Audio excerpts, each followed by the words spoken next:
Welcome to your bite-sized learning with Thomas International. Today we'll be looking at tapping into the aptitude and ability behind the behavior. We'll be using both the PPA and GIA in a recruitment scenario. So why do we at Thomas International believe in using multiple assessments?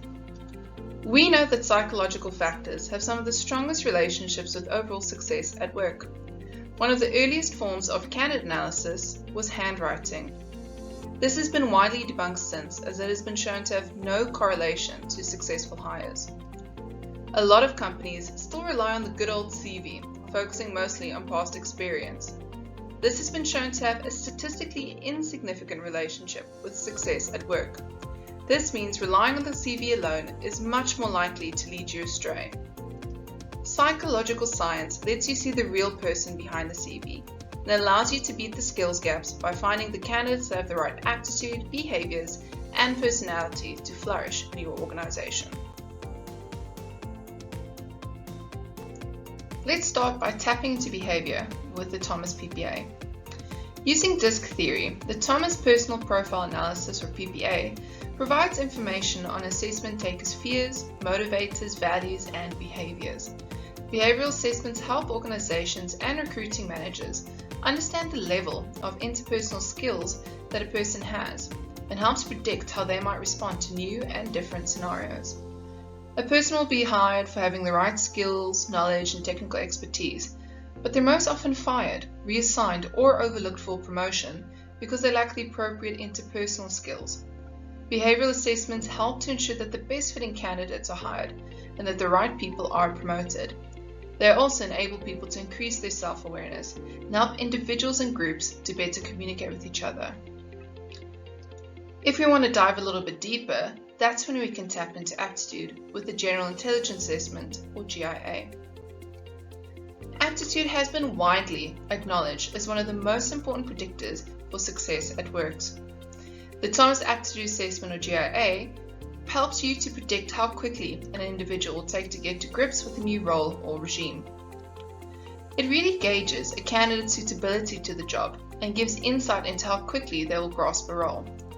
Therefore, recruitment can only benefit by getting the right person for the role that needs filling. Many organizations around the world use aptitude testing as a standard part of their recruitment process, as they offer efficient and objective comparisons between candidates.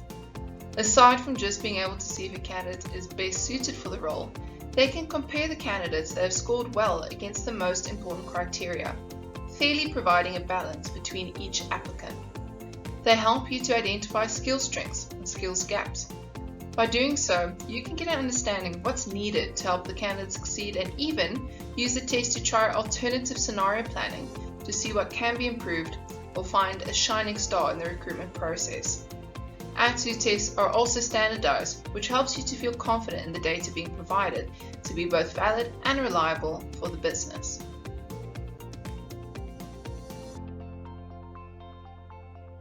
Now let's take a closer look at the GIA.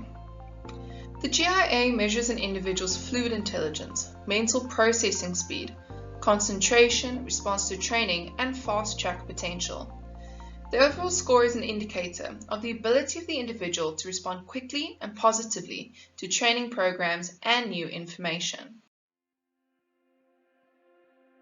The GIA isn't only about overall trainability. It is comprised of 5 different sub-tests that are designed to allow you to see areas of strength as well as skills gaps in your candidate. The first sub-test is reasoning, the ability to think on your feet, to be able to understand what someone has said or what you have just read. Thus, it is vital for negotiating or selling. Perceptual speed is the ability to spot mistakes, how quick you are to see differences, and generally how able you are to spot the things that matter. Number speed and accuracy is not just numeracy, it is the ability to juggle with numbers in your head and to be able to concentrate with numerical concepts. It's an affinity for numbers.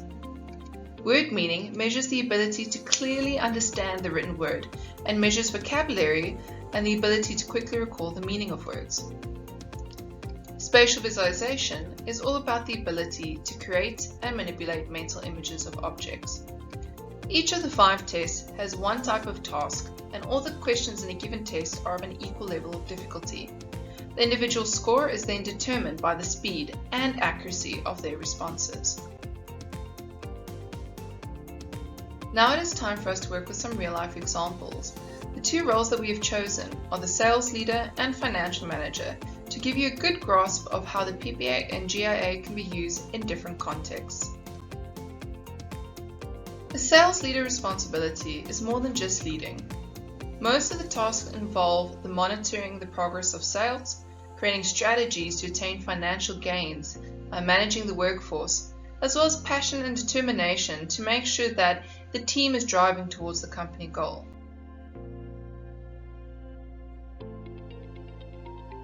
For the sales leader role, we've got 2 candidates, candidate A and B. So we're going to throw up their behavior profiles onto the screen. Before I give any more insights, what do you see?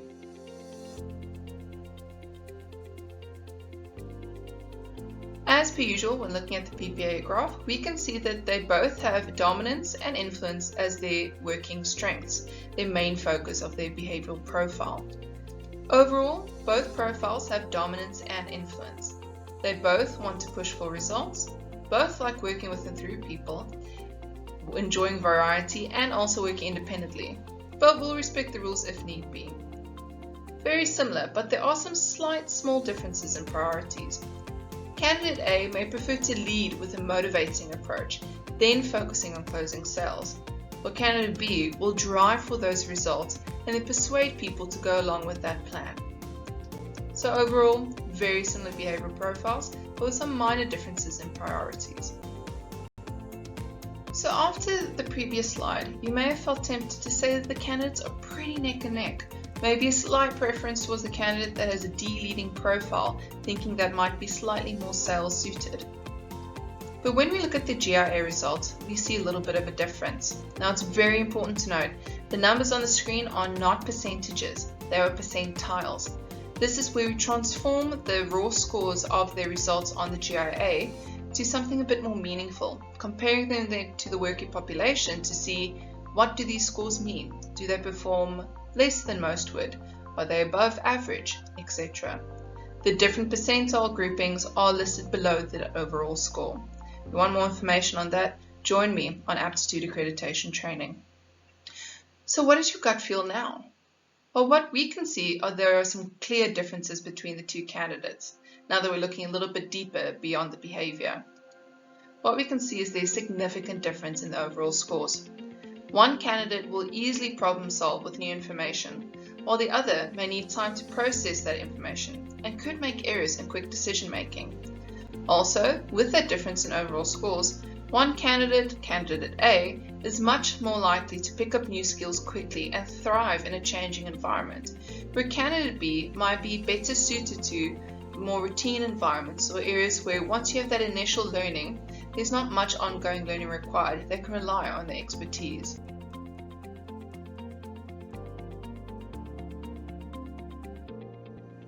So based on looking at both the PPA and GIA results, we can see that our preferred candidate would be candidate A. And this is based on the fact that their behavior with the PPA assessment fits the role, even though we might have been tempted to choose the D-leading profile.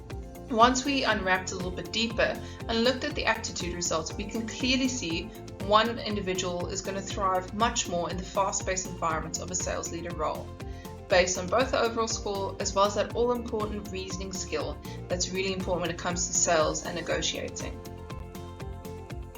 Now let's try our second example, the financial manager position.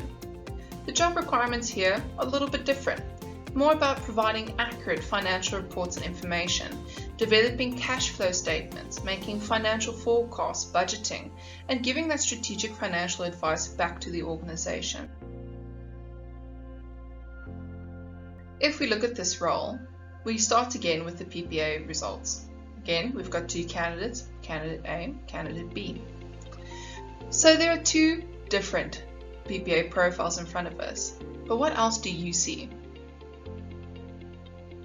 What we see at Thomas is that one profile is dominance leading, a strong focus on results, directive and assertive approaches. Where candidate B, the other profile, is more compliance leading, strong focus on quality and standards, providing accurate and compliant approaches to the business. Candidate A still has compliance and steadiness as working strengths above the middle line, so they still will have that accurate approach, still have the thorough approach as well, but we can see dominance as the main driver, so wanting to direct their own behavior, their own tasks, and have that assertiveness as well. So as discussed, there are some noticeable differences between the two profiles. So you may be tempted to think these two candidates might have quite similar aptitude results actually, even though the behavior results are quite different. However, if we dive into the subtest, we can see that there's a bit of a different story. So both of their overall trainability scores fit within the average range, the 38th and 40th percentile. Both will be able to pick up new skills and respond to training. However, when we look at perceptual speed, that ability to pick up errors and ignore irrelevant information, as well as number speed and accuracy, that feeling comfortable working with and manipulating numbers, those are quite essential for this role, and here we can see the difference. Candidate A may struggle with that error checking. They may take longer than most, as their score is within the low range. When it comes to number speed and accuracy, they may also not feel as comfortable to work with quantitative concepts beyond a worked out spreadsheet. Candidate B has both of those subtests in the average range, which means they will be able to manipulate those numbers and pick up on those costly errors that could really impact the business. So overall, our preferred candidate would be candidate B, as their behavior fits the role requirements with compliance and steadiness above the line. You may have wanted a bit more dominance above the line, a bit more of an assertive approach from a financial manager. However, when it comes to aptitude, that is where we can see the clear difference between these two candidates that would have mattered. Perceptual speed and number speed and accuracy are both within acceptable levels for this individual to thrive in the role. And if you look at reasoning, that problem-solving ability, it's also within the average range, which means they will also be able to cope with that reasoning on the fly and give those solutions. As you can see, combining the PPA and GIA really provides you with a much more well-rounded view of the candidate and allows you to pick up things that you might have missed out on when it comes to skill strengths as well as gaps. We hope you enjoyed this bite-sized training from Thomas International.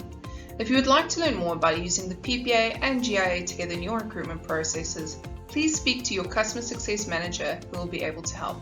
Goodbye for now.